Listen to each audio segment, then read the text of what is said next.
नमस्कार। इस वक्त के बुलेटिन में आप सभी का बहुत स्वागत है। आपके साथ मैं हूं नीतू गौरकेला। फटाफट नजर डालेंगे आज की कुछ खास खबरों पर। सबसे पहले बात करेंगे लोकसभा चुनाव के नतीजों की। जिस तरीके से 4 जून को नतीजे आए उससे हर कोई चौंक गया। चौंक इसलिए गया कि जहां बीजेपी की तरफ से तमाम रैलियों में ये नारा दिया जा रहा था कि इस बार 400 पार, लेकिन बीजेपी 400 पार तक तो नहीं पहुंच पाई।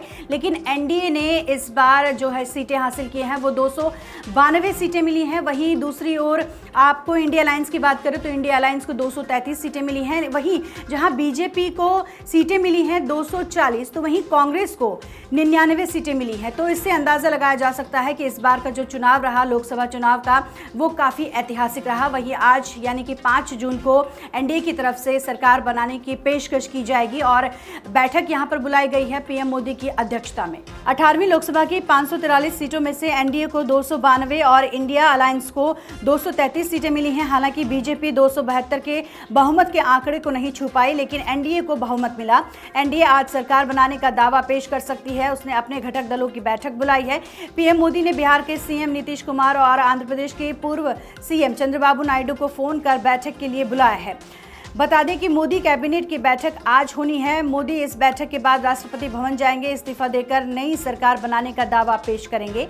एमपी में बीजेपी ने सभी 29 सीटें जीती हैं। 2019 में सिर्फ छिंदवाड़ा सीट कांग्रेस के खाते में गई थी, लेकिन इस बार बीजेपी ने बंटी साहू ने नकुलनाथ को हरा दिया। एमपी के अलावा बीजेपी ने दिल्ली, हिमाचल, उत्तराखंड, अरुणाचल की सभी सीटों पर जीत दर्ज की है।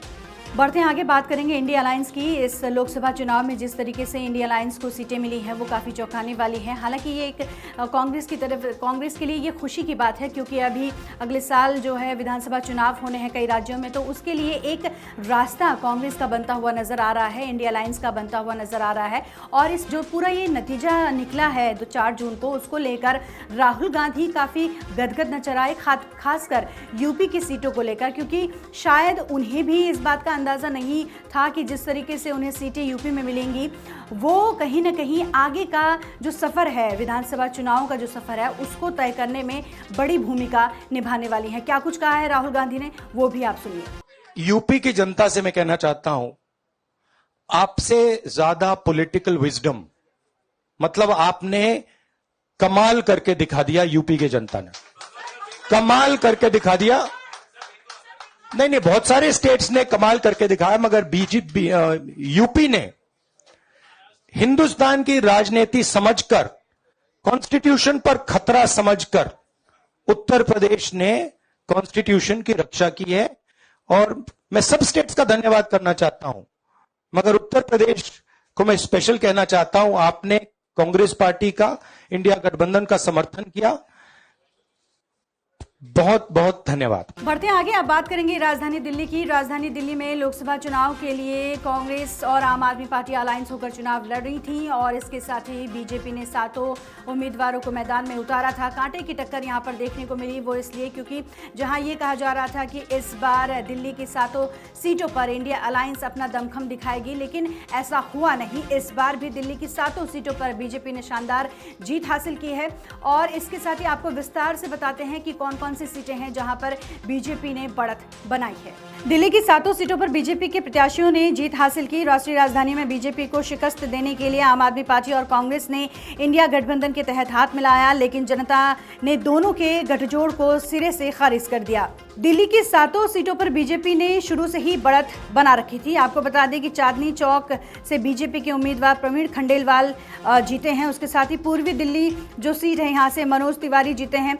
हालांकि यहाँ पर कन्हैया कुमार को कांग्रेस की तरफ से उतारा गया था, लेकिन उनकी बुरी तरीके से पटखनी खाई। वहीं दूसरी तरफ नई दिल्ली सीट से बांसुरी ने जीत हासिल की है, बीजेपी के उम्मीदवार हैं और इनके सामने सोमनाथ भारती जो कि आम आदमी पार्टी से उम्मीदवार थे, उनकी हार हुई। पूर्वी दिल्ली से हर्ष मल्होत्रा, इन्होंने भी भारी जीत हासिल की है। उत्तर पूर्वी दिल्ली से बीजेपी के उम्मीदवार योगेंद्र चंदोलिया ने भी जीत हासिल की है। इसी तरीके से पश्चिम दिल्ली से कमलजीत सहरावत जो कि बीजेपी के उम्मीदवार हैं, उन्होंने भी जीत हासिल की है। दक्षिण दिल्ली से बीजेपी के रामवीर वदूड़ी ने भारी बहुमत से जीत हासिल की है। तो ये 7 लोकसभा सीटें हैं दिल्ली की, जहां पर बीजेपी के उम्मीदवारों ने जीत दर्ज कर एक बार फिर से दिल्ली में बीजेपी का परचम लहराया है। अब बात करते हैं मौसम की, क्योंकि लगातार गर्मी जो है वो बढ़ती जा रही है, लू के थपेड़ों से लोग काफ़ी परेशान हैं।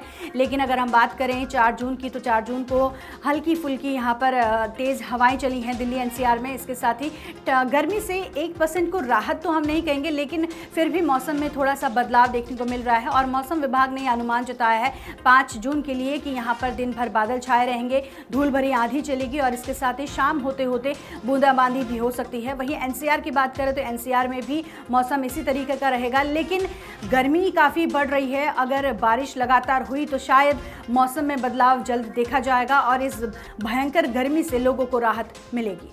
ये थी वो अहम खबरें जिन पर आज पूरे दिन भर हमारी नज़र बनी रहेगी और इन खबरों से जुड़ी हुई अपडेट भी हम आप तक पहुंचाते रहेंगे।